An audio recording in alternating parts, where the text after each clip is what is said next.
Yeah. Hi, Hola, family. Hi, Antonio. So, greetings. yes, this is a special night. Tonight, we are going to learn about a good friend of mine, Mr. Antonio Adolfo Bechily y Carreño. That's correct. That's right.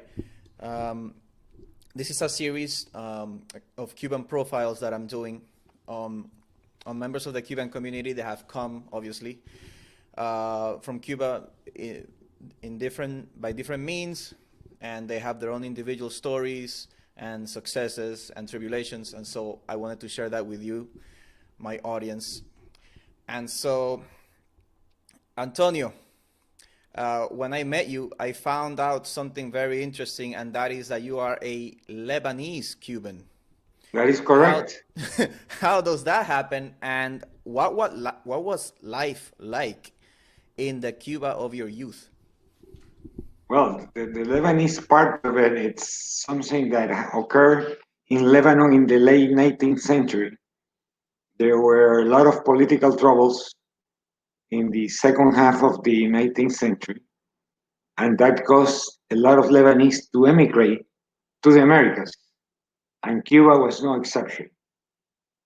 There are Lebanese communities all throughout the Americas, from Canada all the way to Argentina, some bigger than others, but everywhere you will find Lebanese communities.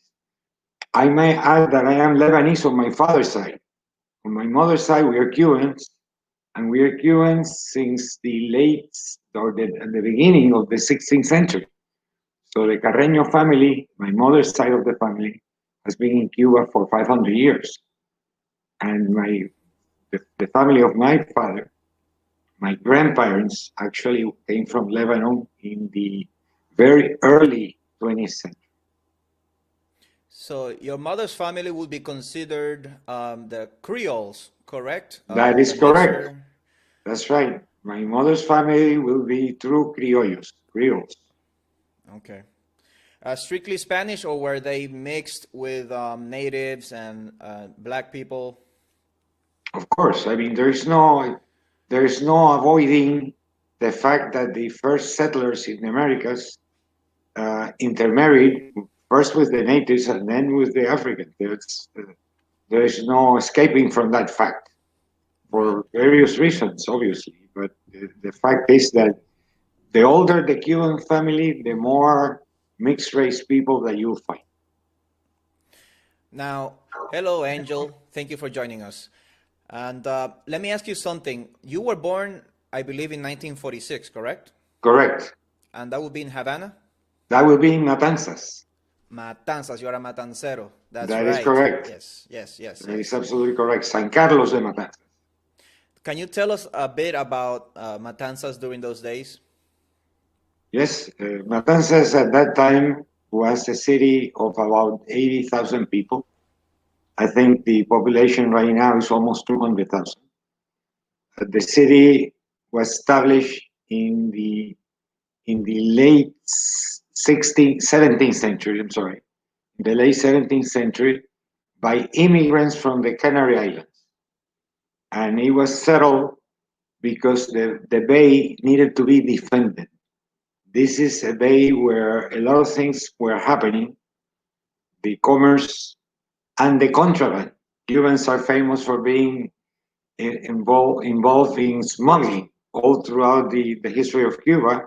It's one of the professions that Cubans have displayed with with great persistence, including today.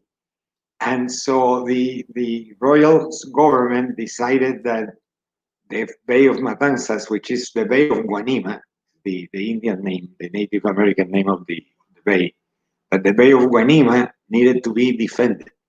So they brought the troop that solves that problem, which is the Canary Islanders. The Canary Islanders not only were serving as soldiers, as militia, but also as settlers. And therein lies the success of all the settlements in the Americas, because the Canarians are famous for being very industrious. And so in the Americas, you will find cities as diverse now as Buenos Aires to Coahuila, Mexico, where the original settlers, San Antonio, Texas also, but the original settlers were people from the Canary Islands. Now, Antonio, I wanted to ask you, Matanzas in Spanish means a slaughter, Slaughter. right? And Correct. I've been to Trinidad and Tobago, and there's a place called Grande Sangre, which means a big blood. Big So blood, correct. I'm wondering, did anything happen in Matanzas to receive or to merit that name? Yes, indeed. In the early 16th century, there was a ship that had been diverted. I think the ship was coming from Cartagena, and it was the hurricane season, and so it was coming from the Caribbean side, from the Caribbean Sea, and the ship was diverted by the storm all the way to Western Cuba. So they rounded the Cape of San Antonio, which is in Pinal del Rio today, and they were returning to Santiago via the north coast, which is the Atlantic Ocean. And they stopped in Matanzas in order to get water and food because they had run out of provisions. And while they were anchored in the bay, the native of the region persuaded them to disembark.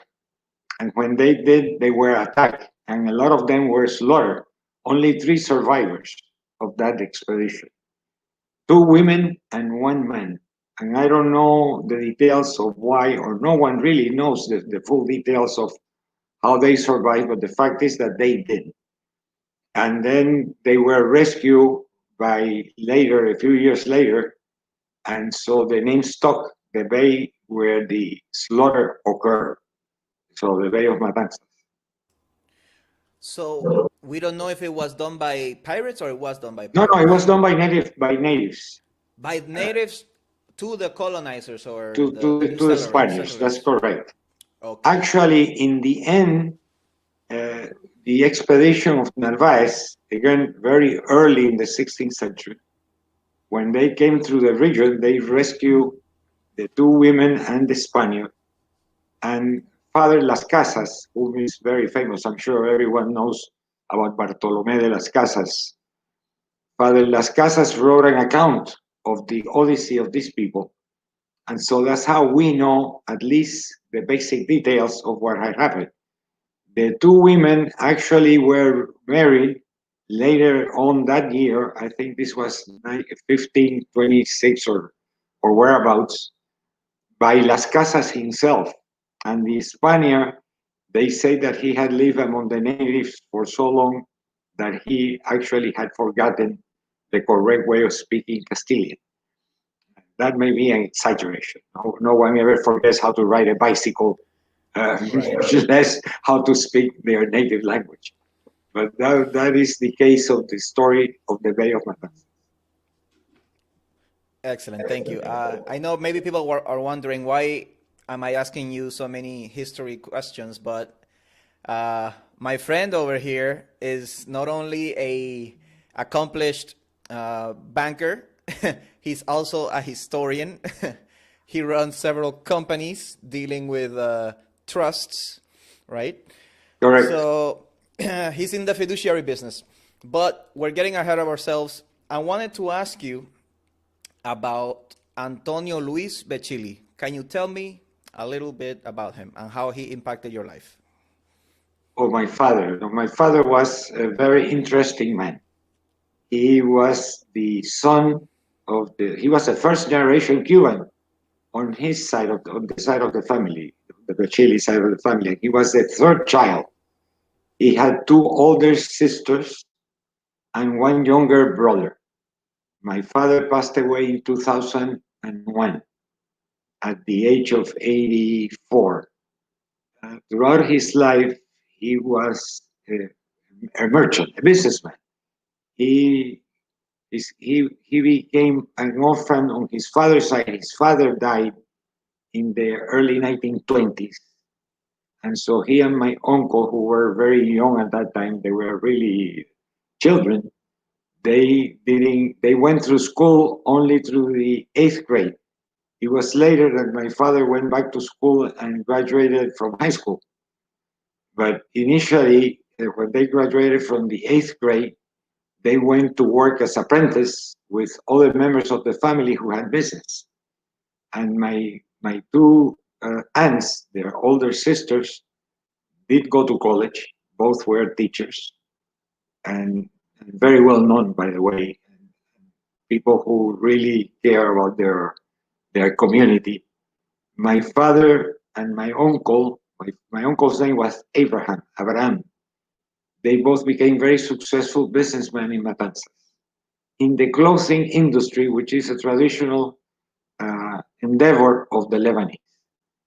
And then later on in his life, my father, who was a very religious man, became a deacon in the Catholic Church when the diaconate in the Catholic Church was reestablished by, I think it was Pope Paul VI in the late 70s. And he went back to school, he went back to a seminary to study theology for 3 years. And after that, he was ordained a deacon. He not only was continued doing his work as a businessman, but he was also very much involved in church affairs. Very strong personality, very straightforward in his speaking manner, very disciplined, and someone who really impacted my life in more ways than one can ever imagine. Not only he imparted the discipline and the fact of the virtues of being honest and hardworking and being true to oneself and to one's belief. He was indeed a very good family man, obviously. He was a very good father to me and to my sister and brother. He passed away here in Miami in 2001. And Antonio, what was his role when it came to the Peter Pan program in Chicago?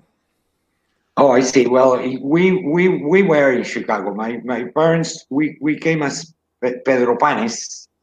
Remember that Monsignor Walsh always said that the program was called Pedro Pan, not Peter Pan. I always say that because he always insisted on using a Spanish version that he had created of Pedro Pan. And so we came, my sister, my brother, and I came to Miami in 1961, December 23rd, 1961 to be exact. My father was involved in Cuba in obtaining the visas, which were called visa waivers, so that unaccompanied children could come to the United States and be under the care of the Catholic Church. And that's how we came over. My father was persecuted in Cuba. He was always being watched. He had been detained more than twice for a short period of times. And at the end, they always released him.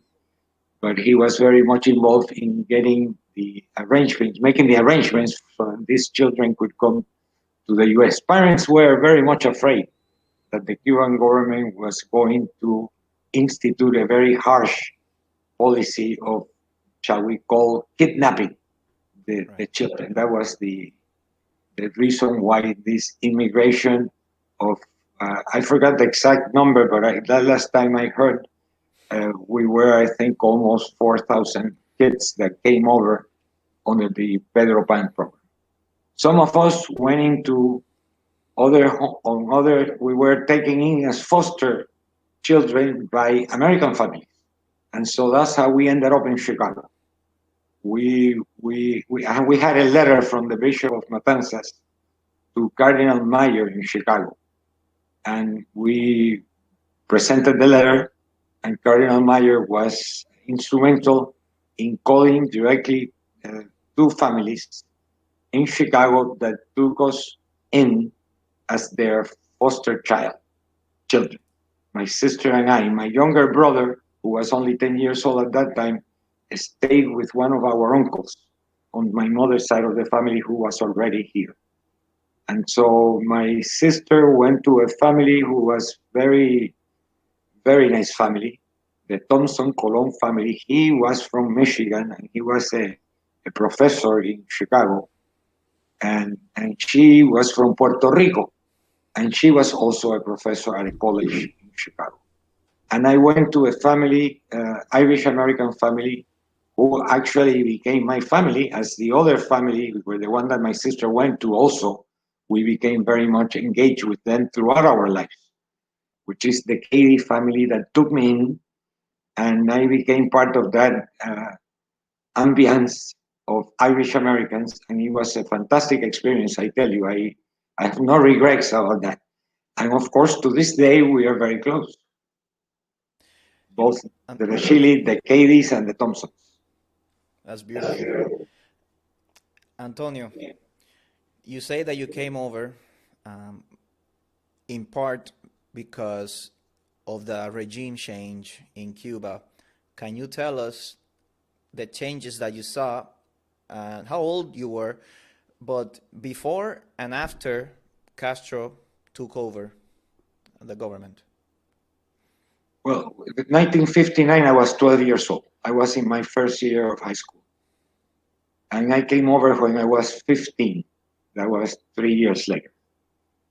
I saw a tremendous change from my childhood of a country where, although there were internal political problems, they were never to the nature of being a conflict in terms of social issues that impacted people's lives directly. They were mostly the political problems of the years of the Batista regime that really is the cause of the problems of Cuba. What I saw was a change where Cuba became a very harsh dictatorship. And when I said harsh, I'm speaking about repression. The repression in Cuba became noticeable to everyone. No one could escape the gaze of the government. And the conflict that this caused was tremendous. It was really an anthropological damage, in my opinion, to the people of Cuba. This was the beginning of that change. The executions of political prisoners, the seizure of private property, the closing of private schools and institutions. Let me give you an example. In Matanzas, as in other cities in Cuba, there was an institution called pro calles, meaning pro street, literally. And this was like a self-innovative group of people who had gotten together, merchants as well as ordinary citizens, professionals, workers, and each one of them contributed voluntarily every month a certain amount of money, according to whatever amount they wanted. And this group actually took care of making sure that the streets and the public avenues of every city in Cuba will be properly maintained. The reason that I mentioned this is an libertarian idea. The government was not involved in this endeavor. It was strictly a private initiative in order to relieve the government from the fact that you have to keep the streets in good working order. Otherwise, the transportation system will collapse, as we've seen that it happens in other parts of the Americas. Now, this institution was taken over by the government, saying the socialist government doesn't need private initiative anymore. From now on, everything will be taken care of by us. Well, get what? The situation in Cuba, as we all know, in terms of public highways, streets, it's in dire need of repairs. And consequently, it was a disaster. This is one of the damages that the totalitarian government has done to the people of Cuba. Antonio, in our conversations, you've also mentioned that you were yourself arrested by the communist government. That is correct. Is that accurate? This happened, it's very accurate. In 1961, in April, during the Bay of Pig invasions, the government rounded up every suspect of the opposition, every person suspected of being in opposition to the regime. And so they rounded up kids from Catholic schools. It was an easy target. I was 14 at the time, and I was rounded up the same as were my friends. And we were first taken to a baseball stadium in Matanzas. By the way, a very historical place because that's where the first baseball game was ever played in Cuba in the 1880s, in Palmar de Junco. And so from that stadium, then they took us to the Polytechnical College. And from there, they took us to a farm on the outskirts of the city, a chicken farm, a poultry farm. And in that poultry farm, we were held detained for 10 days. And everyone, obviously, and I mean everyone had contracted some disease or another as a result of being in a farm where they had taken out the chickens and put in people. So you can imagine that the living conditions were not the best.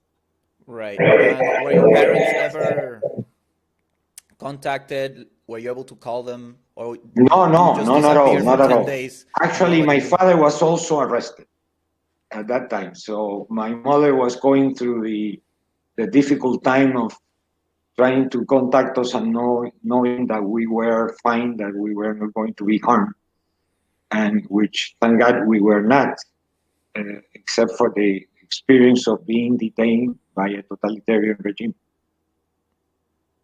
Wow, that's crazy. All right. So now you arrive in Miami, and then you go off to live in Chicago, correct? Correct. And how was growing up in Chicago? You were always very close to the church, also. Yes, I am. I am And a practicing Catholic, yes. I remember that your cousin also helped drive a school bus of, let's say, Oh youth my that were God, disadvantaged. you're talking now about another experience. Yeah.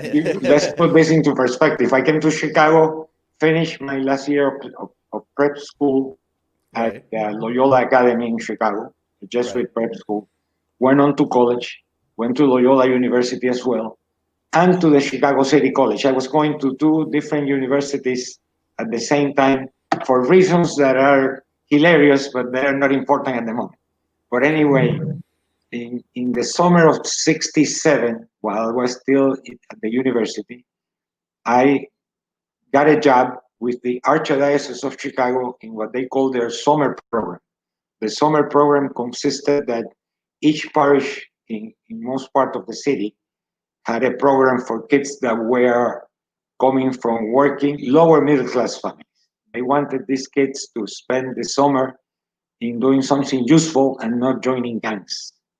So, they would come to the parish. There will be people who were counselors, and they were going on different excursions to museums, libraries, even to the beach.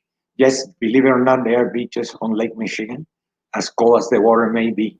But People go in the water. people go in the water. I've gone in the water of Lake Michigan several times, and let me tell you that the water is indeed very cold.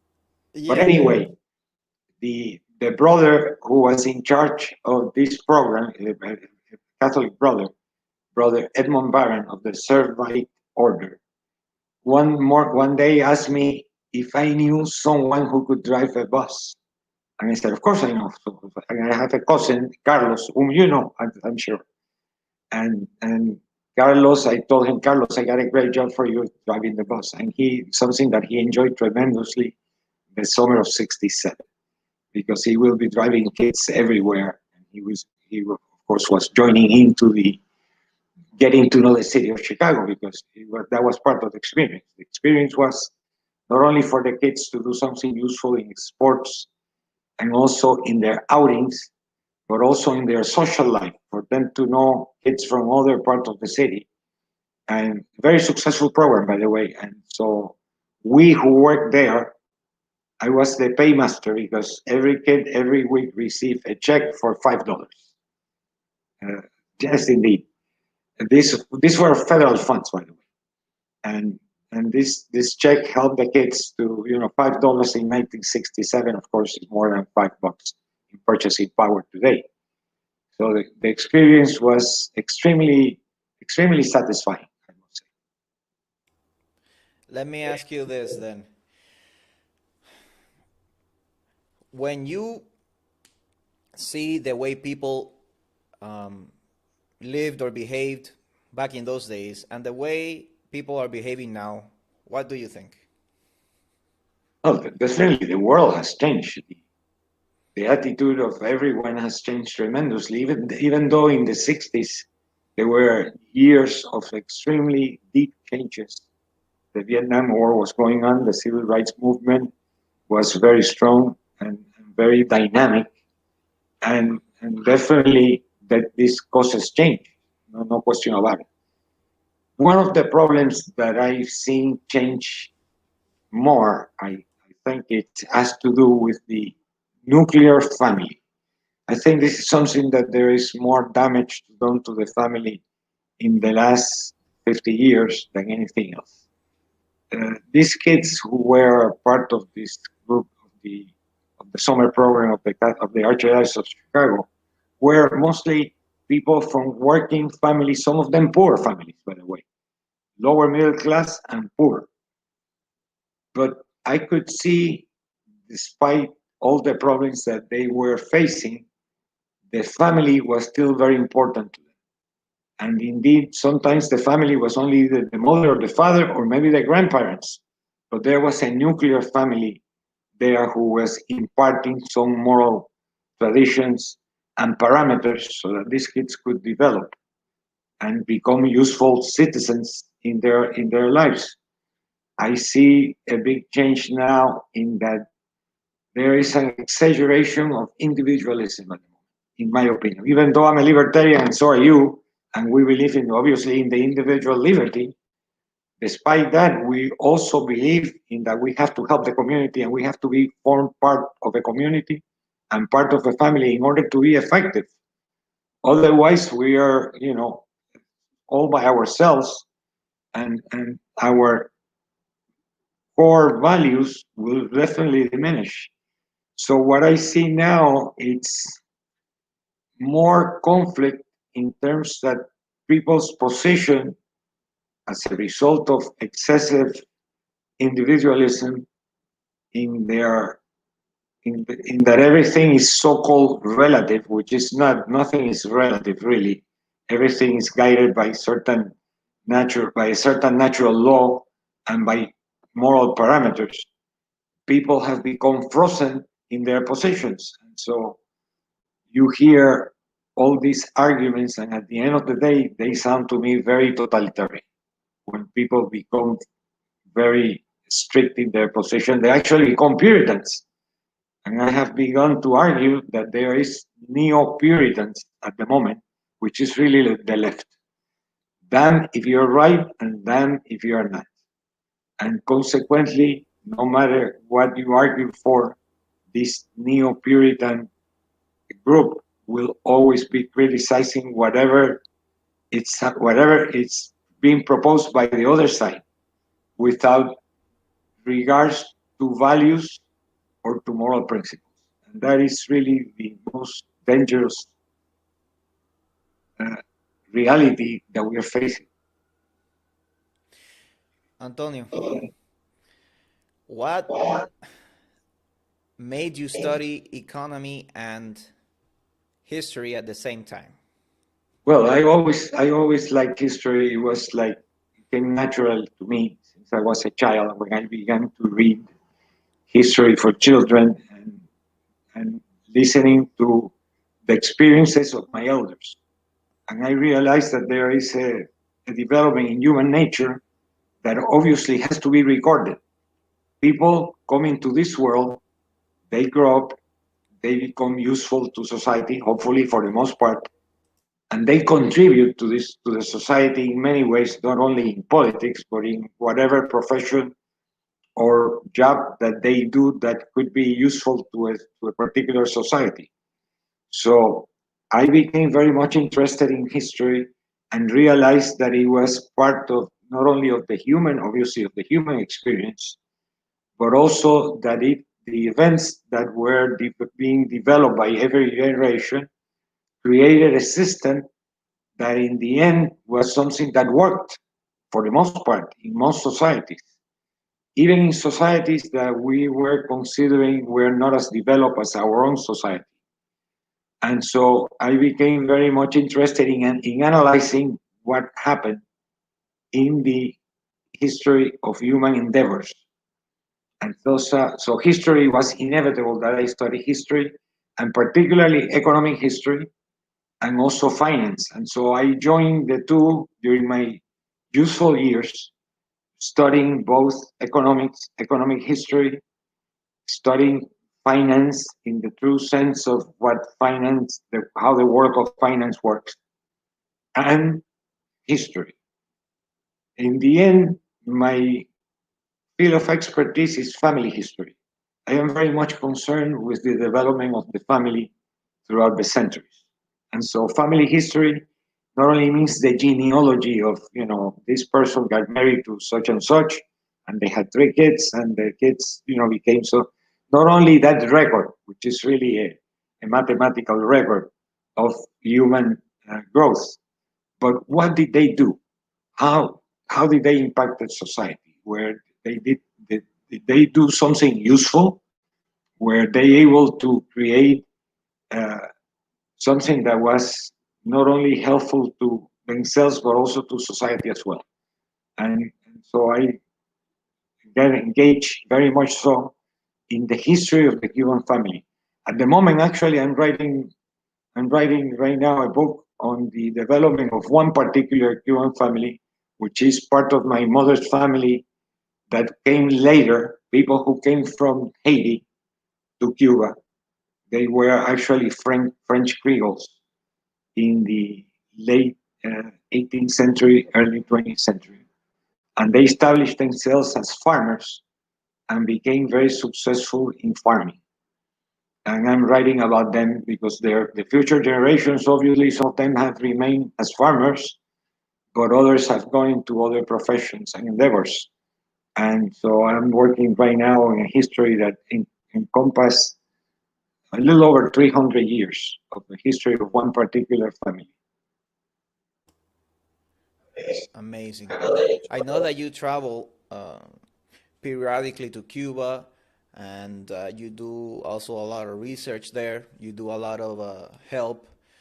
Um, and I wanted to ask you, with your background in finance and your background in history and current events, you also work in, so the audience knows, you also work a lot in Latin America, and you've seen different types of governments. One time you told me that Cuba was not meant to be a republic, but a federation. Can you That's correct.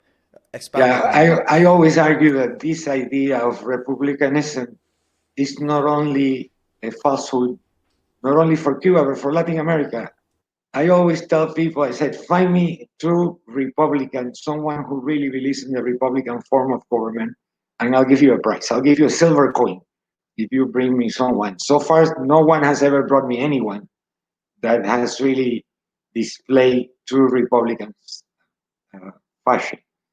Uh, we need in Latin America, in Cuba in particular, which is what we are concerned with at the moment, we're focusing on that because this is our society, and we are the ones that need to impact that society and help it get out of the doldrums that they find themselves into at the moment. Although in the final analysis, I may add before I continue, that responsibility belongs to the people who are in Cuba, as we always say.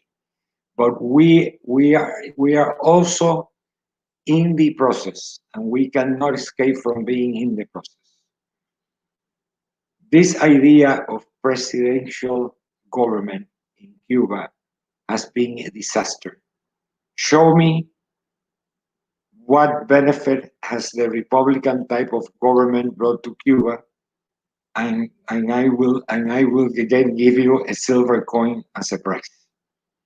Because Cuba grew and developed in spite of the Republic. because everyone in Cuba acted locally in trying to develop their own region. And so it was not the national government that promoted a lot of the good things that happen in Cuba, but the citizens themselves, including in the health sector, as I mentioned a while ago, in the public ways, in education, in many of the tasks that usually the paternalistic governments take on in Cuba from the first years of the 20th century to 1959, the people of Cuba acted on their own behalf and serving their community. And that was totally lost when here comes a totalitarian government, calling also themselves Republicans, and they control every possible way of developing into their own coffers and do not invest the money wisely. And so at the end of the day, the Cuban Republic has become a failed political system. Cuba went from being one of the top countries in the Americas to being one of the went to the bottom of the list, obviously. And so what we need is more of a government that it's really more locally organized, more parliamentarian, and less presidential, because this idea that here comes a president that is going to save the day is total fantasy, as we all know. Right. I think we call it caudillismo. The Right? caudillismo, which is present even today in the so-called democracies. There are very few countries in Latin America that have solved this problem. Very few.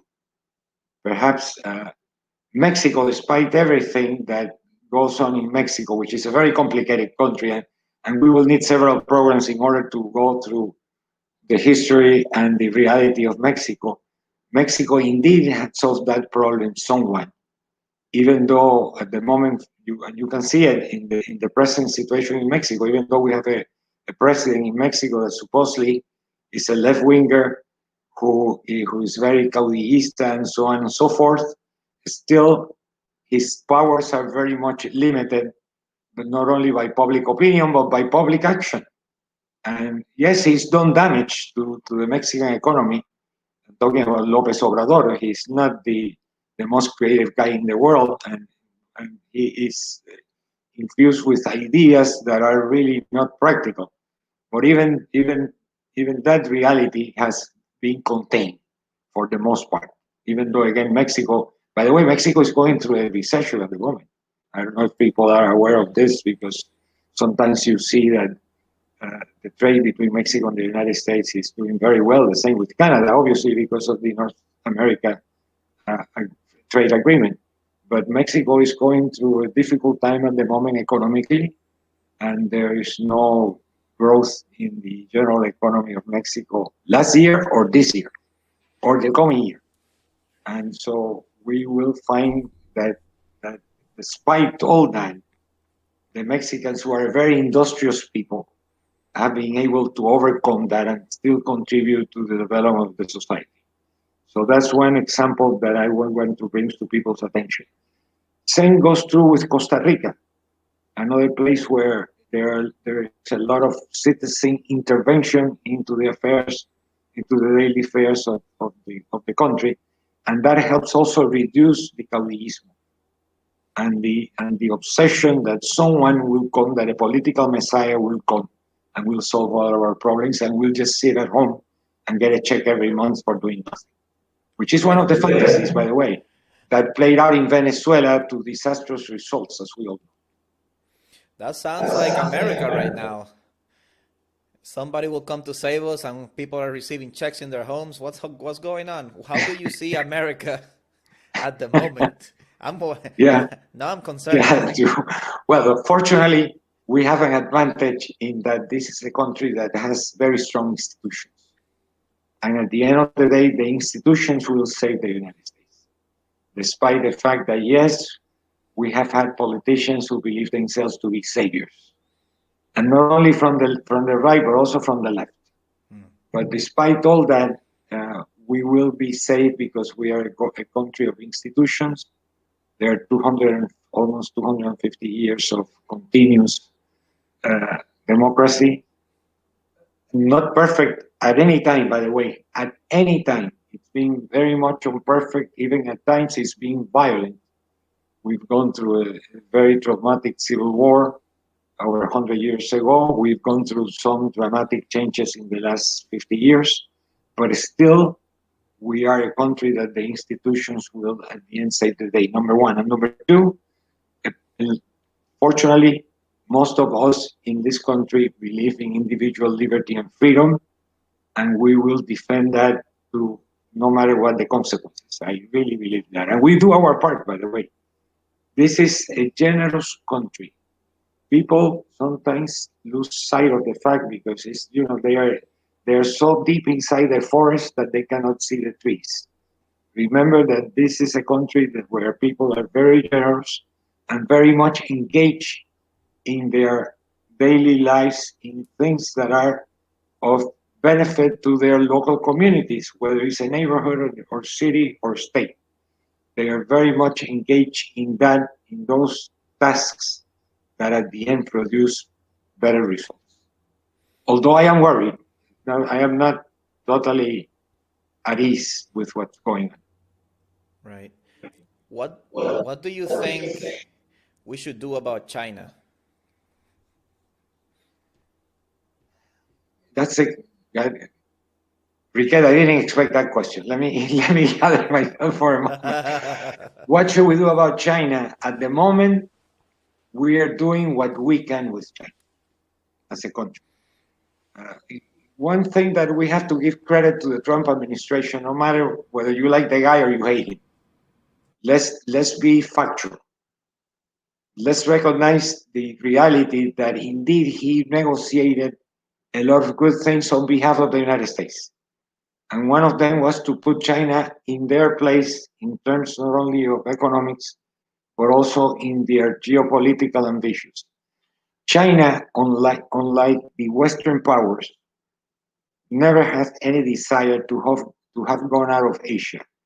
China is a power in Asia itself, and what they want, they're a big country to begin with, and what they want to do is to influence the world through not only their geopolitical power, which of course is very large, but also through economics by exploiting their citizens who are paying miserable wages every day, as we all know.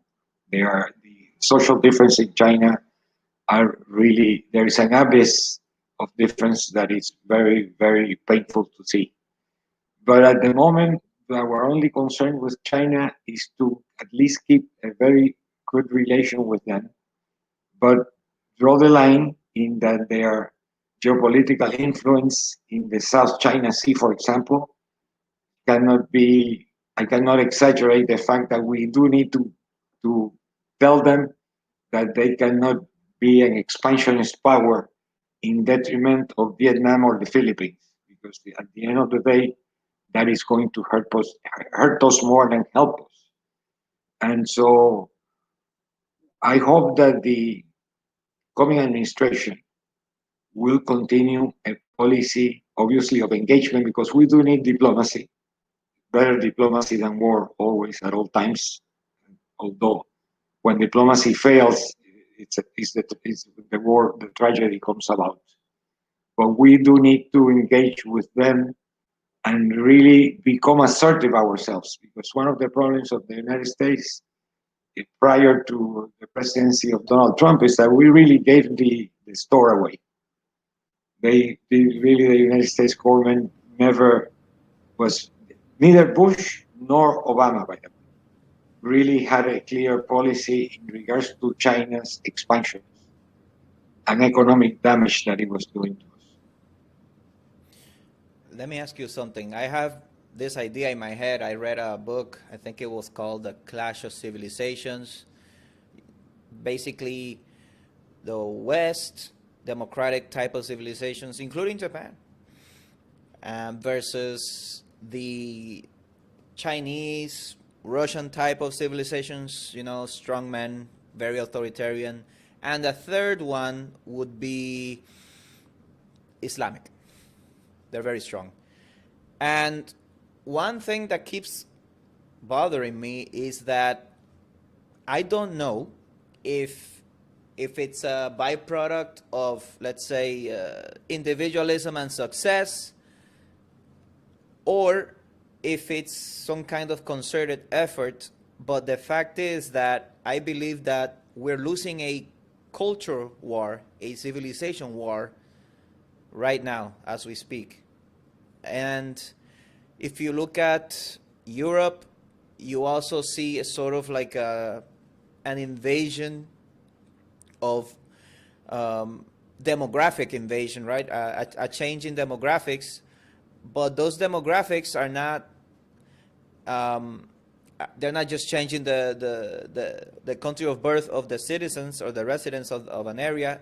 They're changing the average attitudes of that country, right? So if you look at, I believe France has already like 25%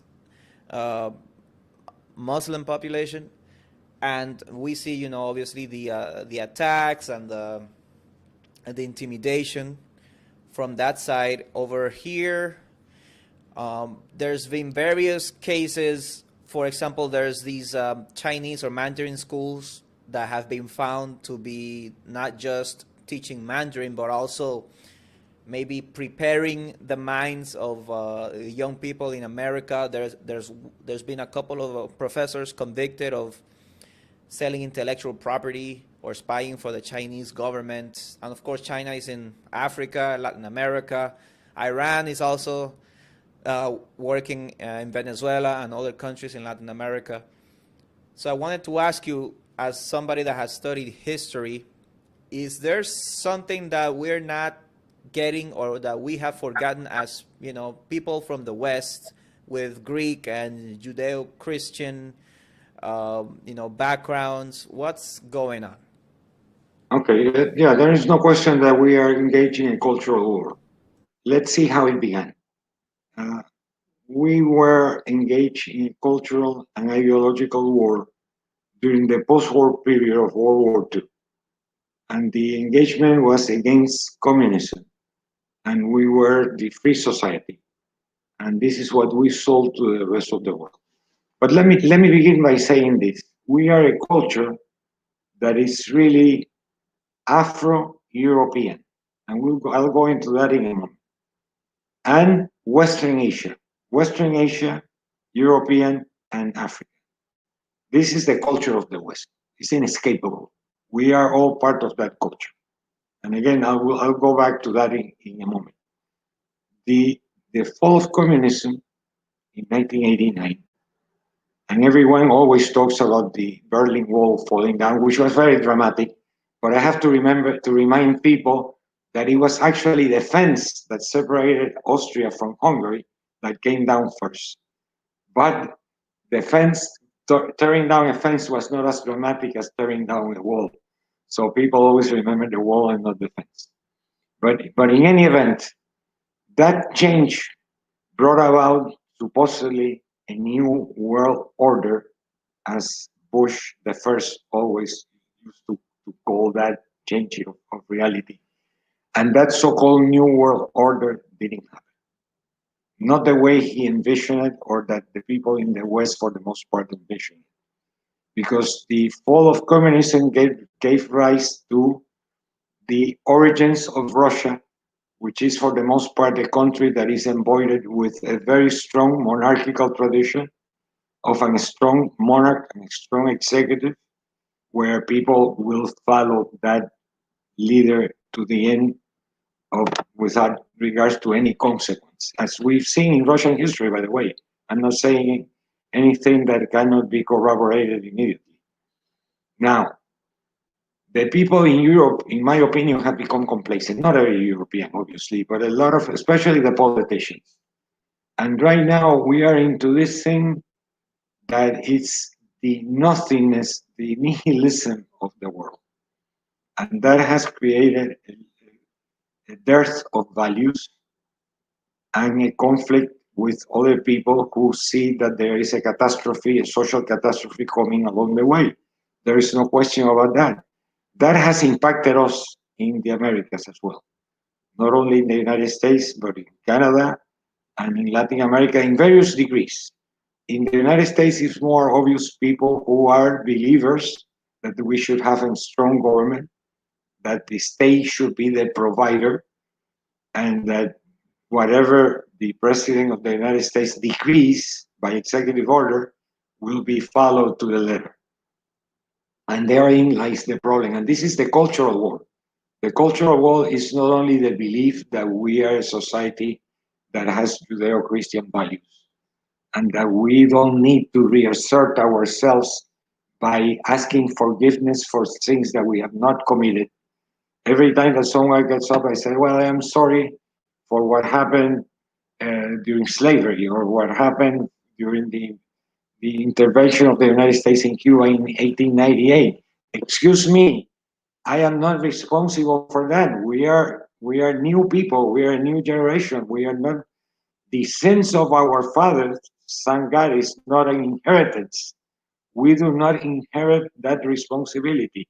Our responsibility is our own, and we're the ones that have to come up with a better solution. But we are not going to be paying for the sins of our fathers. So it's obviously a trap. It's a trap that has been set out by people who really are not into culture, but into the destruction of culture. They are the neo-Marxists, or the neo-Puritans, as I like to call them, because at the end of the day, by the way, the Puritans, which is a very interesting myth in American history, who the Puritans were. The Puritans were people who were very dangerous, as we all know by looking at their deeds and not at their myths. And so we have to be careful how we treat these historical facts, because when a myth becomes a historical fact, we are in danger. And this is what's happening at the moment. But again, going back to this idea of the culture of the West being Afro, Western Asia, African, European, there's no escaping from that. We are engaged in the West, because what is actually the West? The West is a combination of, in the essence, is a combination of the Egyptians, the Hebrews, the Phoenicians, the Assyrians, and the Greeks, and then later on the Romans, who became what became a culture, what we enjoy today, which we call Judeo-Christian, but that is really the origins. Now, that culture always has, like every living body that has allergies and illnesses, we also have allergies and illnesses in the political body. And therein lies the problem. And the problem is totalitarianism. There are people who are totally fanatics that when it comes to trying to sell us the idea that the state will solve every problem, you some money. We know that it's not going to happen.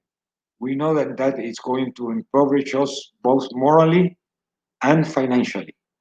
And so this is a struggle that we are going on, that we will have to keep it up. But we cannot let the totalitarian mind take over our lives. Now, let me ask you, why do you think that reparations for Black Americans descended of slaves in the way of tax break, let's say for 20 years? Why would Oh my that God, what a trap are you proposing right now? That is really a trap. Come on, there are a lot of Afro-Americans who already have gotten their rewards. Look around you and see how many people of Afro descent, Black African descent, by the way, because there are white Africans, as we all know, there are Semitic Africans. So again, this is one of those things where the terms really can be confusing. Okay, when we said Afro-Americans. We're talking about former people who are descendant from former slaves. That's right. If you go into that, let me tell you that I have a very big claim as a Cuban against the government of the United States for the damage that they did to our political system in 1898 when they intervened in the process of Cuban independence. And as a Lebanese, I have a tremendous lawsuit against the Ottoman Empire and their successor, which is the Republic of Turkey, for damage that they did to the forests of Lebanon, which has taken over 100 years in order to be reestablished. And it will go on and on and on, and everyone will have a claim against someone else. How about the descendants of former Greek slaves? Are they entitled to compensation by the current Greek government or by the Roman Republic? But you're No, a I don't believe in giveaways. giveaways. I believe in turning the pages and learning from experience. We have to learn from experience, no question about it. I am not against the learning process and the acceptance of reality. But I am not the inheritor of the sins of my ancestors. Neither are you.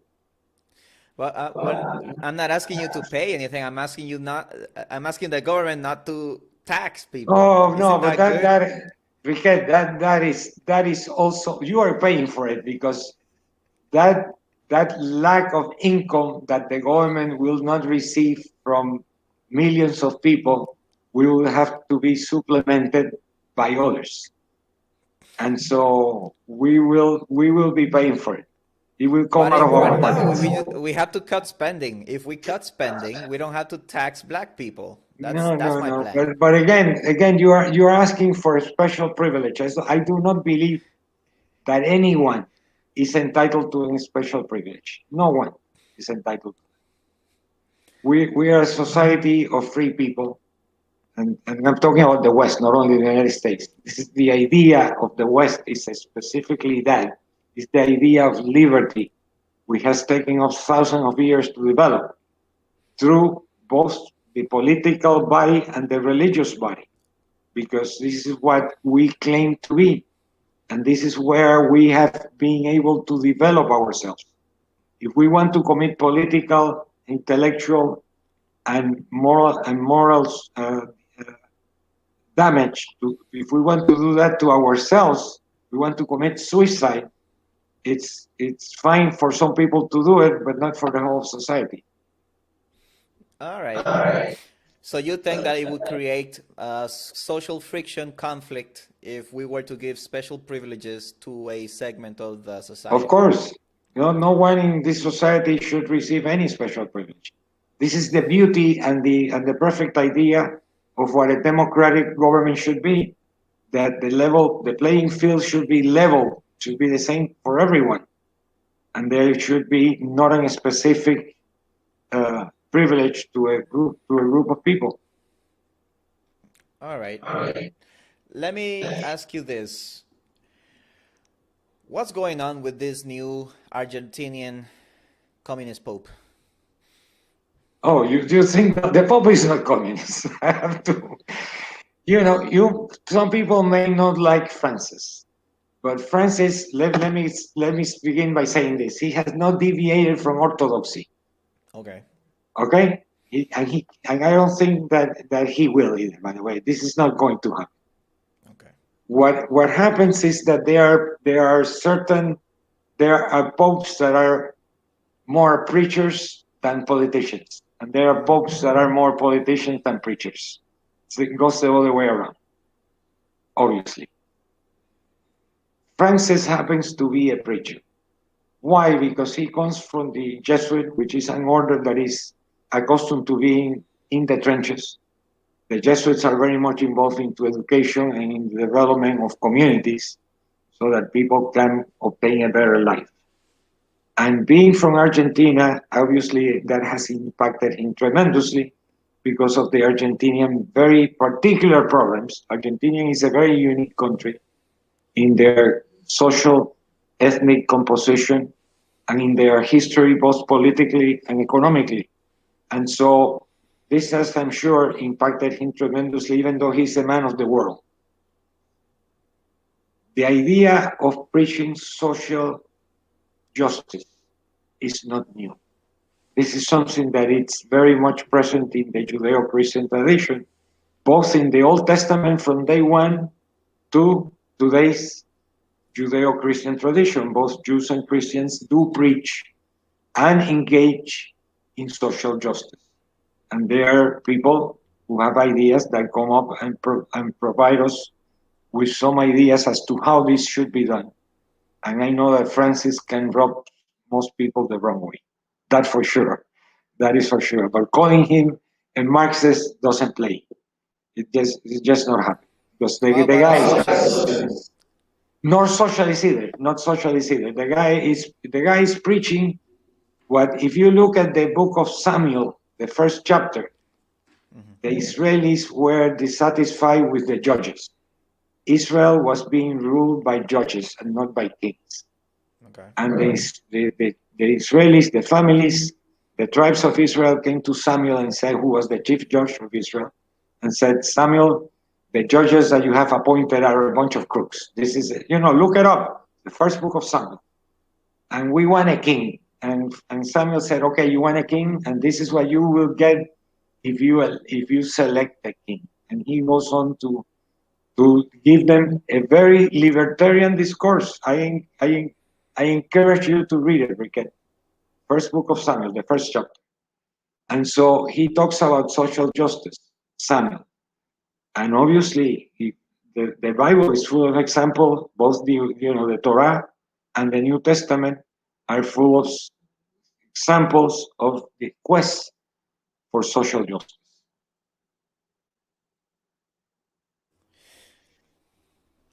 I don't know. I've heard of what is this liberation theology? Something that was Yeah, but built in Latin America. liberation theology was born and died. That is Why? something Because that there happened. aren't any more armed revolutions. Is that why? No, there are armed revolutions. What happened to the liberation theology was the fact that some people in Latin America, which is where all this began, took on the idea that you could actually join a political idea, a practical political idea, to a practical religious idea, and it doesn't work. And it did, and indeed it did a lot of damage. But at the same time, that concept is totally dead, in my opinion. It's not going anywhere. All righty. The liberation theology is this at the end of the day. Liberation theology, in my opinion, does exist, but it exists only in that we are free and that we are able to pursue our lives in a manner that we see fit within certain parameters where we do not do damage to other people. And this is the concept. Again, it's a Judeo tradition concept. You do not do damage. There is a prayer in the Psalms that calls on to God, to the Creator, asking the Creator to lessen our ability to do damage to other people, because we will always do damage. We human beings, but we are obviously imperfect in every sense of the way. But we cannot do damage. We cannot do what, for example, what someone like Mao Zedong did to China, or what Stalin did in the Soviet Union, or what the Castro brothers have done in Cuba. That is doing damage to other people, and that we have to avoid. We have to avoid at all costs. Antonio, you're a family man. I know you treasure that a lot. So I wanted to ask you, as we're coming up on the hour, practical advice in terms of family, what you've learned over the years, and then also some practical financial advice in these trying times Oh, for people, maybe even in people in America, right? That's where we live, and then for people outside of America, or let's say Latin America, since that may be part of our audience as well. yeah. Okay, well, in terms of family, which is the difficult part, I'll say the easy part to the end, which is the finances. That to me becomes very easy. The family part is difficult at the moment to really express something that perhaps is not fashionable. But the most important unit of any nation, of any society, is the family. If there is no family, there will not be peace nor prosperity. And so I I encourage every father and mother to be responsible to their children by teaching them everything good that they know was taught by their parents and grandparents. For example, we have to teach the kids good manners. We have to teach them to have values and to have discipline in how to approach the reality of the world. If we don't do that, we are going to be committing suicide, social suicide. And we are all going to pay for it at the end, which we already are, by the way. In many parts of the United States, in societies, there are people, come on, let's look at the reality. There are people who still go out around neighborhoods shooting other people for no reason, correct? It happens in the west side of Chicago all the time. By the way, it always happened on the west side of Chicago since the beginning. It's not happening now because there are Afro Americans living there. It happened because the French who first lived there also killed each other. Then the Germans came and they killed each other, and then the Irish came and did the same thing. And now it's the turns of the African Americans. I'm talking about specifically the west side of Chicago. So don't write me hate mails or anything like that. And check it out before you do. But we have to teach the kids values. We have to have a family. We cannot go around sitting at the dinner table, whether at home or at a restaurant, and immediately take out the phone and begin to engage in a long distance conversation with someone else. God, you're sitting down with your family to have nourishment. Let's respect each other. And parents who tolerate that are a bunch of idiots, in my opinion. And they have no values whatsoever. And in the end, they are going to pay for it. And so we have to be very careful how we treat the family that we have to keep. We have to be also careful, and we do have to respect life, all forms of life. We cannot go around killing people one way or another. It's just not possible. By the way, it will come to you as no surprise that I am I am pro-life all the way. I think that what is being done is an abomination. And actually, it's being done. I think I sent you the article that came out on the Wall Street Journal and in the Catholic Review about this lady, Margaret, I forgot her last name, that founded Planned Parenthood. What kind of a racist she was, and so on. And so people don't realize this. This is the same thing. Ignorance. Exactly. Ignorance is what is killing us. You see, for example, in the black community, a lot of people with Muslim names, people who are not Muslims. Hey, let me give you a fact. The people that captured you and sold you into slavery were the Muslims. And so are you taking their names in their honor that what they did to your ancestors? Again, The Islamic slavery was very, very brutal. They castrated the men. exactly. And they sold you off to the Portuguese and then eventually to the English. What's going on here? People, the ignorance of people, they believe in myths and not in reality, is also was causing a problem, and also within the family. So again, going back, we just need to protect. Every one of us needs to protect his and her own family, and really do the job. Hey, and you don't have to be mom and dad. I've known people who have grown up with only one parent, and maybe the grandparents also very much involved in many ways. And they have come out fine. They are very decent, nice people who are really contributing positively to our society. So again, I cannot stress enough the fact that we have to keep the family together. No question about it. Now, you want to hear about finances? It's very easy. Yeah. 10% of your portfolio should be in precious metal. You have to put aside some gold and silver.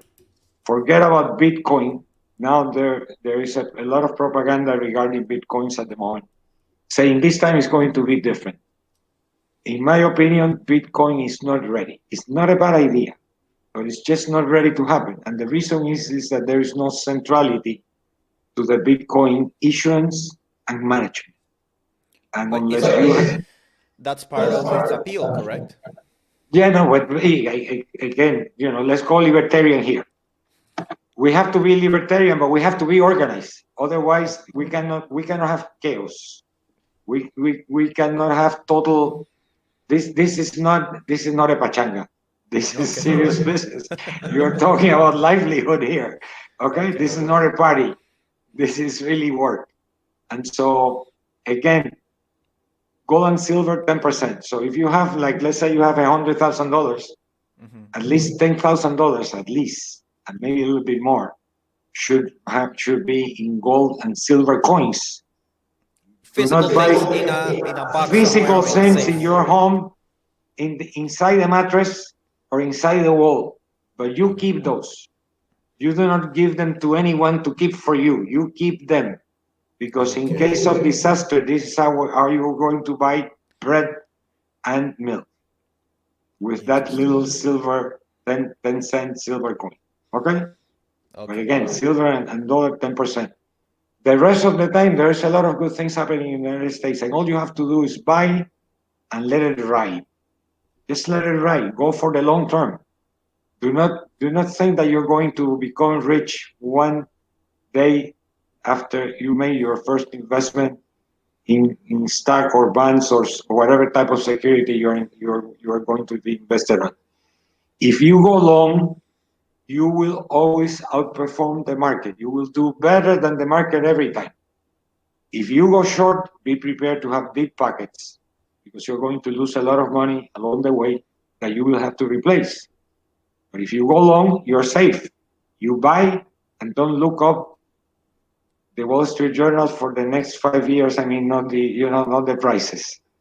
You can look at the news, but do not look at the prices. And the same thing, do Gotcha. not look at the prices on the internet every day. I know people who are looking to see how American Express did yesterday. No way. No.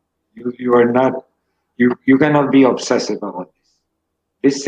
This is like any battle, whether physical or mental battle. You have to let it ride easily. You have to be level-headed. You have to be cool about it. You cannot be excited. Wars are not won by excitement. We all know. Every historian will tell you this. Nor are battles won by excitement and by whomever shouts the loudest. People who shout actually are the ones who lose battles. So just, keep your cool, do the investments in good stocks. Do not believe in what the cousin of your brother-in-law tells you. Just go by people who know. You can ask people who actually know, and you don't have to go by rumors. But go long. You have to go long into this. In other words, you buy today and you go long, 5 years minimum. You will Excellent. outperform the market every time. But keep those silver coins in your wall safe. Right. Right. John Wick. Will do, sir. Thank you very much. It's an hour and almost 15 minutes. Oh my Any God. last messages that you want to give the audience? Yeah, let's keep the same thing that let's say let's keep the family. Let me tell you for 1 minute about culture. We Okay. need to save our culture. Our culture is not something that is written in stone. It's evolving. It's changing every day, and something new is coming into the culture, and something old is coming into the culture and is being renewed, whether it's fashion or poetry or music or whatever. But the culture is constantly changing. But let us be the changer of the culture and do not let the state be the changer of the culture. That's the message. All right? Good night. And thank you. It's always good to see you. And next time I'm waiting you and we'll go back to the Lebanese restaurant in Miami one more time. Bye.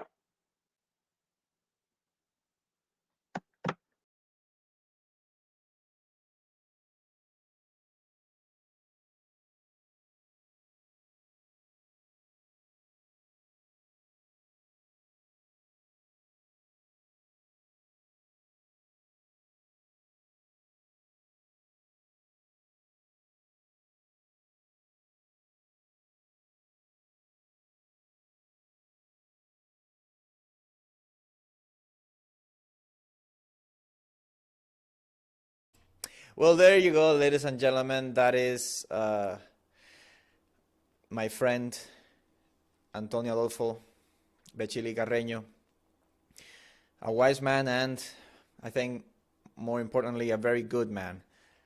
I'm trying to bring you... Can you hear me? Angel, can you hear me now? You should be able to hear me. Yes. Aló, aló, aló. Aló.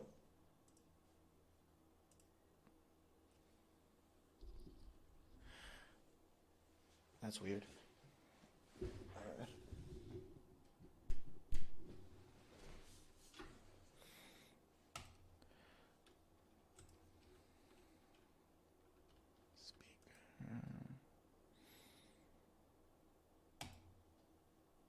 Aló, aló, aló. Can you hear me? Okay. What I was saying was that, okay, you should surround yourself with good and wise people.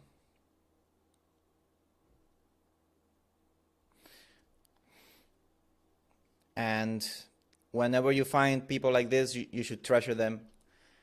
I'm trying to bring you different perspectives that you may not see or hear, you know, in your daily life, of people, ordinary people like you and me, that have had an impact in our lives or in their surroundings, in their neighborhoods, their families, in their countries, etc. To motivate you to achieve success, balance, love, and to have purpose, so that we can make this a better world. So thank you for accompanying us tonight, and I'll keep bringing on more interesting guests for you guys. Much love. Ciao, ciao. Go to sleep.